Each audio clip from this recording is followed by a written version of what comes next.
네, 안녕하세요. 삶을 창조하는 연극술사입니다. 오늘은 제가 소소한 책 리뷰, 오늘은 아름다운 삶, 사랑 그리고 마무리, 헬렌 니어링이 쓴 실제 있었던 이야기를 이제 기록한 이제 책입니다.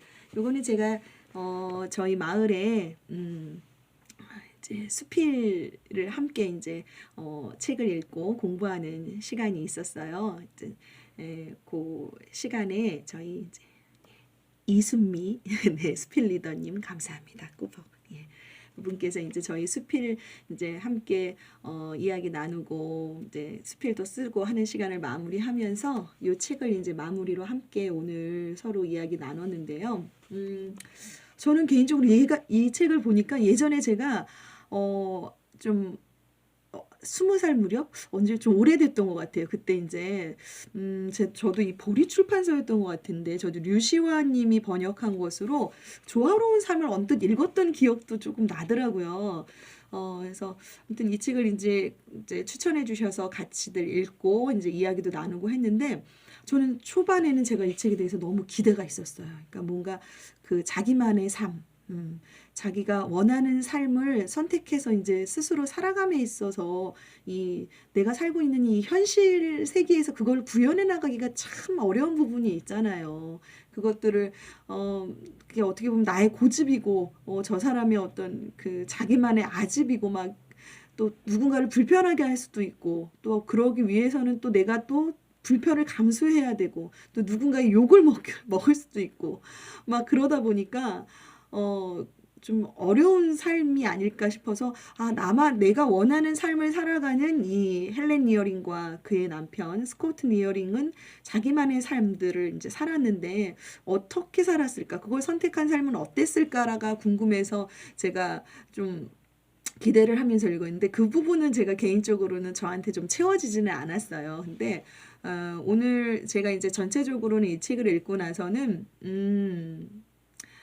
이제 이 책을 읽고 나서는 저한테는 책이라는 거는 이렇게 혼자서 읽는 어떤 기쁨도 있는데 함께 어떤 한 책을 읽고 나서 그걸 함께 이제 이야기를 나누면서 또 얻게 되는 큰 힘이 있구나. 그러니까 저희가 이번에 이제 계속 수필을 이제 권해주시는 작품들을 읽고 함께 이제 이야기 나누고 하는데 요즘 이제 코로나라 만나지는 못했었고 그걸 온라인상에서 나누다가 이제 최근에 들어서 이제 오프라인에서 만났는데 그러니까 저는 어떻게 보면 개인적으로는 제가 기대가 있었던 책이었고 그 기대에 부응되는 어떤 답을 찾지 못했기 때문에 저는 이 책이 저한테는 좀 그렇게 가치롭지가 못했던 거예요. 근데 함께들 이야기를 나누면서 저희 함윤미 작가님께서 네, 그때 나눠주셨던 이야기가 각자만의 시간, 자기만의 시간으로 삶을 살아가는 것에 대해서 참 이분의 삶을 보면서 느꼈다.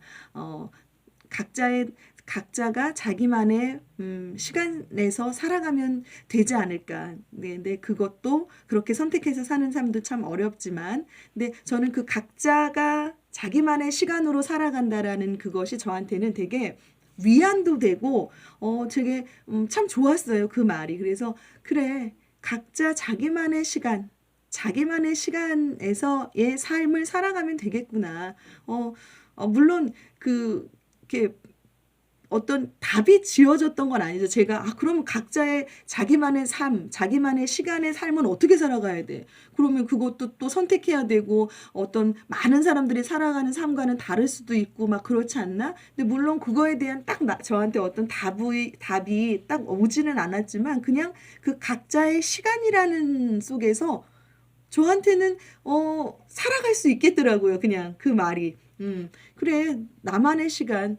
뭐 느릴 수도 있고 빠를 수도 있고 아니면 좀 저쪽 뒤에 좀 이렇게 올드할 수도 있고 누군가가 볼 땐 또 어떻게 보면 너무 미래지향적일 수도 있고 너무 저쪽 우주 얘기를 할 수도 있고 한데 그냥 그 각자의 시간을 살아가면 되겠구나. 그 각자의 시간이라는 말에서 지금 생각이 든 건데 그런 느낌일 것 같네요. 그러니까 그분이 함윤미 작가님이 이제 그 각자의 시간이라는 말을 했을 때, 비슷하구나. 비슷한 사람이 있구나. 라는 거에서 얻는 힘이었던 것 같아요. 지금 제가 떠올려 보니까 그런 것 같아요. 그냥, 그러니까 뭔가 내가 원하는, 내가 어떤 선택하는 삶을 산다라는 거는 되게 외롭고 힘들고, 막 내가 누군가에 의해서 배척되고, 막 그런 거라고 저는 이제 생각을 했었던 거죠. 그래서 그 삶은 어떻게 선택해야 되는 거야? 이렇게 하면서 그 답을 기다렸는데, 각자만의 시간이라는 그 말을 다른 분이 꺼내심으로써, 어, 내가 선택하는 삶, 각자가 선택하는 삶들이 있는 거야. 그런 것들을 다들 생각하는구나. 저분이 저렇게 말했으니까 저분도 생각하는 거잖아. 동지가 있네. 나랑 비슷한 생각을 하네. 에서 어떤 위안을 받았던 것 같네요. 그래서 힘을 받았던 것 같습니다. 그래서, 저는 이제 이 책을 떠올리면 그 하민미 님이, 작가님이 이야기했던 각자의 시간, 자기만의 시간, 늘 떠올리게 될 것 같아요. 그러면서 그때 얻었던 힘, 에너지를 저는 기억하게 되는 것 같습니다. 그래서 또 이 책이라는 것이 혼자만 읽는 게 아니라 함께 책을 읽고 나서 이렇게 소감을 나누는 거 참 괜찮은 작업이다라는 생각을 했습니다. 그래서 오늘 저희가 이 책을 이제 마무리를 하면서 맨 마지막 챕터에 있는 황혼과 저녁별이라는 부분을 좀 읽었는데요. 이 부분은 이제 헬렌 리어링이 스코트 리어링을 이제 보내면서, 스코트 리어링이 이제 본인이 거의 이제 100세가 되었을 때 스스로 곡기를 끊고 스스로의 삶을 마무리했거든요. 이제 그런 삶의 여정이 담겨진 부분의 챕터 이야기예요. 이제 거기 부분을 제가 조금 밑줄 그었던 부분들이 있더라고요. 그 부분을 조금 읽어드리도록 하겠습니다. 오랫동안 스코트와 나는 죽은 뒤의 세계에 대해 관심을 가져왔다. 우리는 죽음에 대해 알고 싶은 호기심이 있었고 죽음이 어떤 것일지 큰 기대를 가져왔는데 이제 스코트가 삶의 마지막에 점점 가까이 다가감에 따라 우리는 이 문제에 관해 많은 시간을 들여 얘기하고 책을 읽었다. 우리는 어떤 형태로든 삶의 연속성과 의식이 이어짐을 믿었다.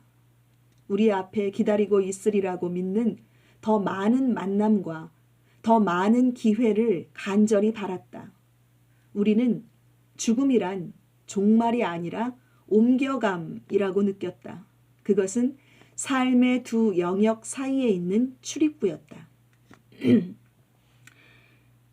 사람의 몸뚱이는 생명력이 빠져나가면서 먼지로 바뀌지만 다른 모습을 띤 삶이 그 생명력을 받아 이어진다네. 네. 스코트는 오랫동안 스스로 의도하고 목적이 있는 죽음에 대해 얘기해 왔다. 예, 제가 중간중간 제가 밑줄을 그은 부분을 조금 읽고 있습니다. 시몬드 보부아르는 나이 먹음에서 노인에게 건강보다 더 큰 행운은 계획을 세워 바쁘고 유용하게 살면서 권태와 쇠퇴에 사로잡히지 않는 것이다 라고 말했다. 일은 사람이 늙는 것을 막는 데 도움을 준다. 일이 곧 내 삶이다. 나는 일이 없는 삶을 생각할 수 없다. 일하는 사람은 결코 권태롭지 않고 늙지 않는다. 희망과 계획의 자리에 후회가 들어설 때 사람은 늙는다. 일과 가치 있는 것들에 대한 관심이 늙음을 막는 가장 훌륭한 처방이다.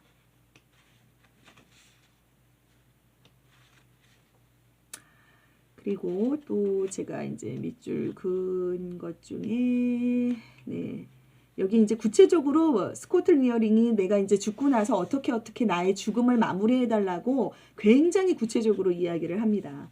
네. 스코트 리어링은 언제나 기쁘게 살았고 기쁘게 죽으리. 나는 내 의지로 나를 버리네. 라는 로버트 루이스 스티븐슨의 말을 좋아했다. 1983년 8월 24일 아침 나는 그이의 침상에 같이 있으면서 조용히 그이가 가는 것을 지켜보았다. 나는 반쯤 소리내어 옛 아메리카 토착민들의 노래를 읊조렸다. 나무처럼 높이 걸어라. 산처럼 강하게 살아라. 봄바람처럼 부드러워라. 내 심장에 여름날의 온기를 간직해라. 그러면 위대한 혼이 언제나 너와 함께 있으리라. 나는 그이에게 중얼거렸다. 여보, 이제 무엇이든 붙잡고 있을 필요가 없어요. 몸이 가도록 두어요. 썰물처럼 가세요. 같이 흐르세요. 당신은 훌륭한 삶을 살았어요. 당신 몫을 다 했고요. 새로운 삶으로 들어가세요. 빛으로 나아가세요. 사랑이 당신과 함께 가요. 여기 있는 것은 모두 잘 있어요. 나는 보이는 것이 보이지 않는 곳으로 옮겨갔음을 느꼈다. 죽은 사람이 정말로 죽은 것이라면 왜 그 사람이 지금도 내 마음속에서 걸어 다니겠는가? 네, 이렇게 제가 밑줄 그어진 부분, 네, 여기도 있네요. 여기 이제 스코트 니어링에게 헬렌 니어링이 이제 마지막 보내면서 이제 썼던 편지가 있어요. 나는 하늘에 있는 우체통에 붙이게 될 그이에게 보내는 마지막 편지를 그이가 죽은 뒤에 썼다. 사랑하는 스코트, 우리는 50년 동안 사랑과 동지애 속에서 같이 살아왔습니다. 결혼 생활은 결코 그 사랑의 본질이 아닌 듯합니다. 우리는 관심과 목표와 행동이 일치하는 두 사람으로서 함께 연결되어 있었습니다. 우리는 서로를 좋아하면서 또한 함께 해온 많은 것들을 좋아했습니다. 지적이고 훈련된 당신의 소양은 나보다 훨씬 위였고 기술은 더 뛰어났으며 경험도 더 넓었지만 우리는 만나서 당신이 나의 부족한 능력을 뛰어넘도록 이끌어준 이해와 협력의 바탕 위에서 같이 일했습니다. 우리는 어떤 신비로운 작용으로 평등하게 되었고 하나로 우리의 삶을 살았습니다. 감사드려요. 그리고 영원히 당신에게 최상의 찬사를 보냅니다. 이렇게 그러면서 계속 어떤 사랑에 대한 이야기를 사랑에 참여하고 사랑을 주는 것은 인생의 가장 위대한 보답이다. 사랑에는 끝이 없으며 영원히 언제까지나 계속되는 것처럼 보인다. 사랑과 떠남은 삶의 일부이다. 네. 이렇게 스코트 리어링과 헬렌 리어링의 어떤 조화로운 삶, 어떤 이제 요 이야기는 한번 이제 책으로 한번 꼭 만나보시길 바라겠습니다. 하고 어떻게 보면 뭐 독특한 삶을 살았다고도 할 수도 있고 또 있지만 자기가 원하는 삶을 산 것이 아닐까라는 생각이 듭니다. 그래서 저는 거기에는 뭐 누구의 삶은 뭐 이러하니 더 빛나고 누구의 삶은 이러하니 덜 빛나고 할 수는 없을 것 같고요. 그냥 이분도 이분의 삶을 자신의 선택한 삶을 살아가셨다라고 생각이 들고 그렇지만 조금 더 저희가 좀 관심이 기울어지고 조금 존경이 가는 부분은 이렇게 사는 삶이 많지 않다라는 거죠. 어떻게 보면 보편적인 삶이 편할 수 있잖아요. 다들 그렇게 살아가니까. 근데 내가 어떤 생각하는 이념이나 진리나 이런 것들을 포기하지 않으면서도 그것들을 담아낼 수 있는 곳에서 이분들은 이제 자연 속에서 계속 끊임없이 책도 쓰시고 또 다 자급자족 하시면서 그렇게 어떤 자연과 일치되는 삶을 그것이 또 어떤 그게 뭐 말로서가 아니라 행동으로서 보이면서 그런 삶을 살았다는 거죠. 이게 부부가 헬렌 니어링과 스코트 니어링이 어떻게 보면 스코트 니어링과 헬렌 니어링이 서로의 관계 속에서 서로를 빛나게 해주었던 존재가 아닌가 싶어요. 어제 문득 읽었던 이렇게 들었던 이야기 중에 관계라는 거는 나를 빛나게 해주는 부분이다라는 그 부분이 그렇구나라고 이렇게만 생각을 했다가 오늘 이 부분을 저도 읽으면서 헬렌 니어링, 스코트 니어링은 각자의 자기의 삶을 그 상대의 삶을 빛나게 해주었던 사람들이었던 것 같다. 그 상대가 있었기 때문에 그들의 삶이 더 빛날 수 있었던 것 같아요. 스코트 니어링의 삶도 헬렌 니어링의 삶도 헬렌이 있었기 때문에 스코트의 삶이 빛났고 스코트가 있었기 때문에 헬렌의 삶이 빛났던 것 같아요. 그렇게 빛나게 만들어준 두 사람이 아니었나. 그래서 저도 이제 반성을 해봤습니다. 저는 저의 신랑의 삶을 빛나게 해주고 있나. 내 아이의 삶을 빛나게 해주고 있나. 하물며 빛나게 해주지는 못할 망정 이렇게 나락으로 막 끌어당기진 않나. 네, 또 그런 반성도 해보았고 그래서 예, 이렇게 저는 책을 함께 읽었던 책이라 또 그런 어떤 함께 읽은 후에 책을 함께 나누고 했던 부분이 저한테는 참 좋았었던 책으로 기억이 남을 것 같고 그리고 개인적으로 또 그 같이 함께 소감 나눌 때 자기만의 각자의 시간이라는 것이 저한테 따뜻한 위로가 되었다는 거. 함께 그 이야기를 나누는 속에 나랑 비슷한 생각이 있구나, 동지가 있구나라는 생각을 연결시켜 주었던 것 같다. 그래서 저한테 위안이 되었다. 그리고 이 두 분의 삶은 각자의 서로의 삶을 빛나게 해주었던 사람들이었다. 그래서 과연 나는 그러한가라는 그런 소감을 남기면서 이 책 한번 소개해드려 보았습니다. 아름다운 삶, 사랑 그리고 마무리, 헬렌 이어링 지음, 네, 이석태 옮김, 보리출판사입니다. 네, 고맙습니다. 안녕.